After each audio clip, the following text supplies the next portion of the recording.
What's up, LEGO builders? Welcome back to Coconut Brick Studios. Many of you know me as the man who loves Gungans too much or who builds giant LEGO Star Wars MOCs. And thankfully, none of you guys know how much I love pizza or what I've done with it. But there's one thing that I might love more than all of that. Tanks. I love old tanks, new tanks, even demon tanks. And my HADF is currently in desperate need of some advanced sci-fi tanks to help them turn the tide against a deadly mech army. So today, it's time to tap into that endless well of tank love and build some giant metal monsters of my own. So if you're ready, don't forget to open fire on that like button and let's get building. Recently I've been building other tank MOCs to learn more about the design process of how a tracked vehicle comes together and get myself familiar with more complex builds. One such vehicle is the M4 Bronson, designed by Somers Lego on Rebrickable. It's a great looking troop transport and the wheels have a working independent suspension, which I'll come back to. This model did have some interesting techniques on the bottom that could really give its crew a bad day. Instead of using brick as the base, I'm starting with good old plate for my vehicle. Somers Lego's suspension system is so simple but effective. It's comprised of 3 of these black Technic pieces strung on a bar to create an axle of sorts. 2 wheels made up of black 2x2 plates and a rubber tire connect to the outer Technic piece, while the third one is used to connect this axle to the body.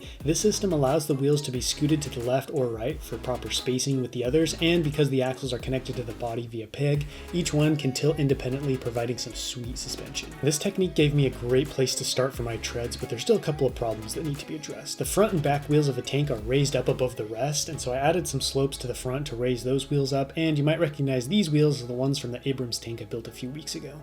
For whatever reason, I had a very clear vision of what I wanted the back to look like. I wanted a set of vertical doors for the troops to go in and out of instead of the more traditional single lowering door seen on most military vehicles. So I built a door frame that sits at an angle using some hinge bricks that are connected to the rear of the vehicle. As I was building, I realized this doorway is the perfect place to hold the final set of raised wheels so I could connect some wheels, and I was shocked at how well this little section came together, and that victory was a huge confidence boost that I could actually make a decent looking tank here. I'm a huge fan of Brickmania's custom track links. I'm using steel colored double wide links which work well with pretty much any LEGO wheel or gear piece. I slipped a couple tracks around the wheels to give them a test run, and this tread system is smoother than Obi-Wan aura farming with his spice fits. From the time that I was young, I've been obsessed with tanks. I've built so many different models but haven't really been successful in designing one myself. The complex chassis with all the wheels, a gun, and turret that need to look sleek and dangerous have long felt out of reach. So instead of trying to start with a fancy main battle tank bristling with weaponry, I decided to go simple and build a troop transport. And those typically look like simple bulbous tubes, similar to how I describe myself after a weekend of doing nothing but eating and ogling tank builds on the interwebs. The armored plates are what really will give this vehicle its shape, and because it's so tall, I made some massive tread skirts that will cover the entire sides and part of the tracks. I attached a simple roof which hangs over the sides flush with the end of the tracks, holding some 1x4 headlight bricks which are what the side panels will connect to. Everything might look empty now, but all the flat spaces can be used to store extra gear or armor, and I can add turrets to the top.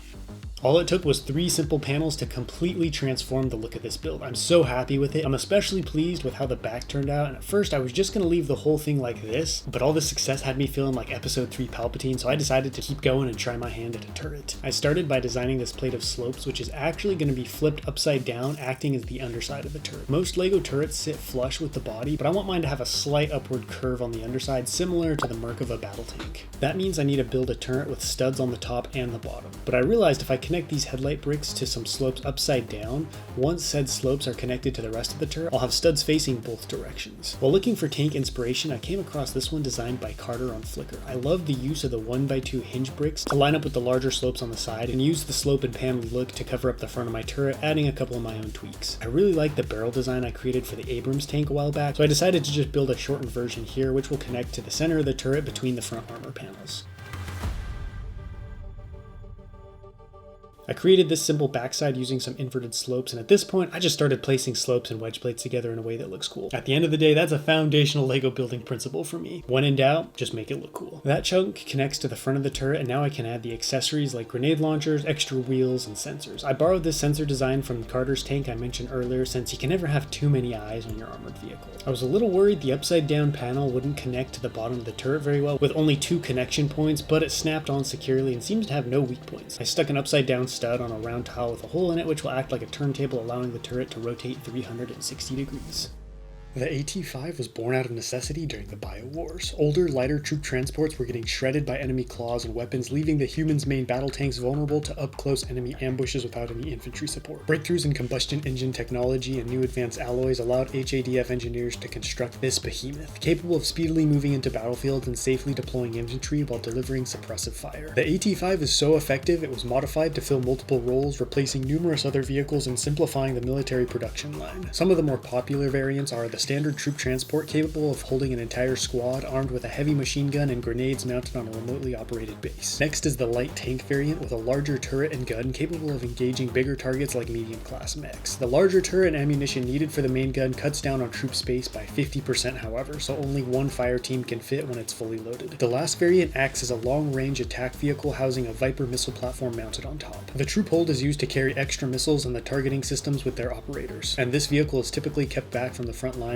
acting in an artillery capacity. I'm still trying to decide on a good name for the base model, so let me know if you prefer a Gladiator or Guardian in the comments. This next tank pairs with the AT-5 like a free Friday night and a Minecraft session with the homies. A match made in heaven. I'm starting with a modified AT-5 chassis, since why take the time to design a whole new base when this one works fine? I lowered the body since it doesn't need to hold troops inside, shrinking the tank's profile quite a bit. And since I don't need doors on the back, I replaced them with a section that will house air vents for the engine.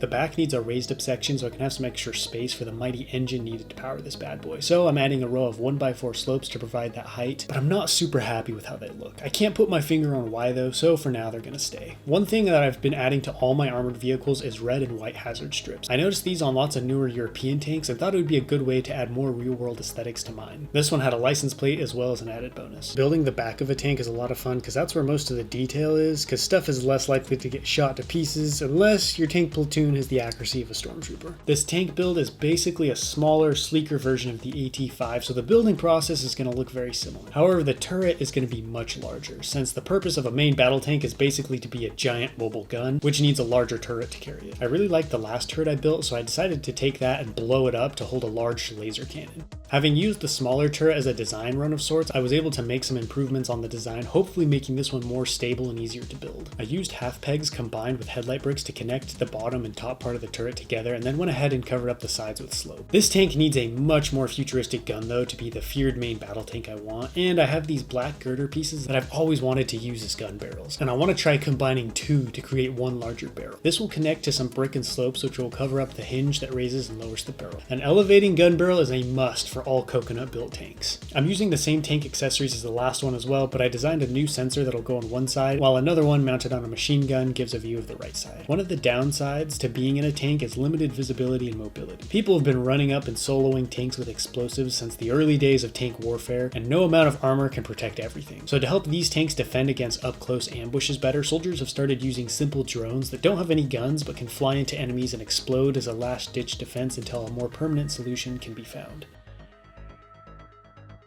Cuspis, loosely translated from Latin, means spear point or tip of the offensive, which is the perfect way to describe this tank. Fast, well-armored, and low to the ground, it was the savior of humanity against the nightmarish behemoths. Combining tech from multiple countries, it quickly outperformed all other tanks during the Bio Wars and became the main battle tank of the newly formed HADF. The BT-3 Cuspis is the current model, sporting some cutting-edge upgrades mainly in the computer systems and main armament. It's the first tank to feature a non-shell encased gun and sports a devastating laser cannon capable of twice the output of these cannons mounted on the Reaper mech. To help the tank adapt to the increasingly urban environments of modern times, defense drones have been mounted on top of the turret, which can detach and run reconnaissance missions through abandoned buildings or scout out potential ambush spots ahead. As a last resort, they can lock onto a target and self-destruct upon impact, destroying the drone and its target.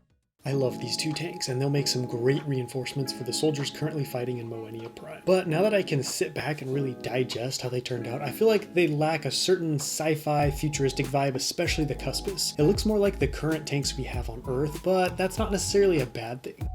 This entire world is on the brink of plunging into a new era of advancement as new technology is being discovered and paired with older stuff. Now I have a basic military tank design I can upgrade and improve on as time goes by, so I'd say this challenge was a success and the HADF military is now complete. For now. That's a wrap for this video. Don't forget to let me know which tank was your favorite in the comments, and until next time, happy building.